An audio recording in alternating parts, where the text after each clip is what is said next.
Excuse my appearance. I've been sick. I've been in bed for like 3 days straight. Haven't had a shower. I don't care. I really don't. But what I wanted to talk about, since I'm up and I'm upright, I was able to come up the stairs, and I figured while I'm up here, I will talk about going against the goads. This was a teaching that Joe did. I want to say it was like the late 90s. Those are some of the things that have been lost. Now, even though some of the cassette tapes have been lost, Brian Bean has always sat in the front or the back of the church with his own camera, recording everything like on VHS tape. Now he uses like the mini discs and stuff, but he's been there since before we were there, recording everything. And somewhere, I don't know if it's Joe's house or his house, somewhere there are boxes and trunks full of every single teaching Joe has done since Brian has started there. And he was there before us, so we got there pretty early. Somebody needs to persuade these people to find these things and give them to me, because I have the ability to digitize everything. Now, I can't do film. I used to have a machine that would do film, but that's another story. So he did this message called Going Against the Goads. The reason why I remember it so vividly is because it really impacted me because of what I was going through at that time. It talks about Paul, Saul becoming Paul. And he was like the head Jew dude.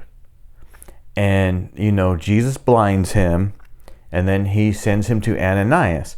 Now, he tells Ananias that Paul's coming over there. And Ananias is like, that guy? No, that's a bad dude.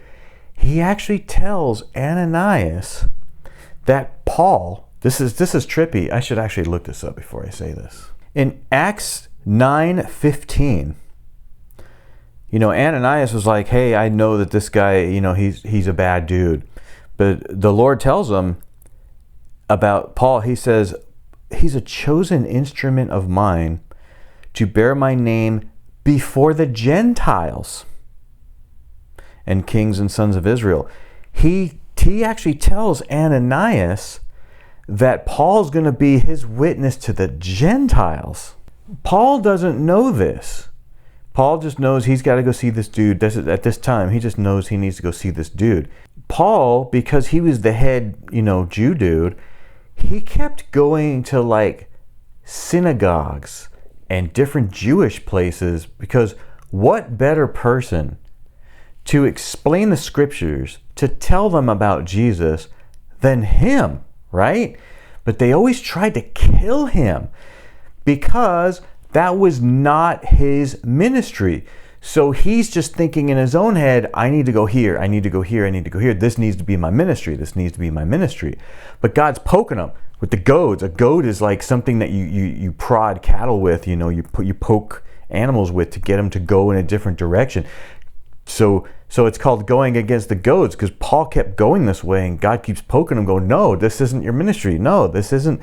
You're supposed to be my witness to the Gentiles. You're going the wrong direction. Poke, poke, poke. And the reason why that stuck with me is because I did the same thing. I was like, well, this is who I was before. What better person to tell these people about Jesus? Didn't work. It just didn't work. That was just in my own head going, hey, who better than me? Because I have the experience in this area, which is actually, it's somewhat true, when you see a lot of people that are teaching about certain things, or they come out of like New Age or something. They are a better person to tell you about Jesus because of that.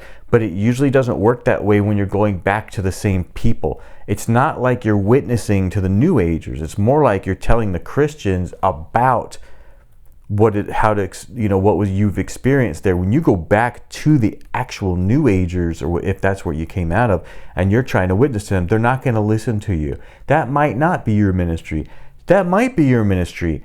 I don't know. You don't know till Jesus. I'm a person that goes against the goads. I don't physically hear Jesus's voice. You hear his voice through the word, and I understand that, but I've never heard him like audibly say anything, and the Spirit talking to me that way. I've always been like, I run into this wall, bam, turn, bam, like a maze, and I just keep hitting walls and going in this direction, and Jesus forms the walls. So that's what the message was about. And I would really love to hear it again, because it really stuck with me, because he was talking about, Paul doing this, Paul doing that, but that wasn't his ministry. His ministry was for the Gentiles. And I really loved that message, because it pertained to me and what I was trying to do at that point in my life, going in this direction. It's like that wasn't my ministry. So I hope that kind of helps in some way.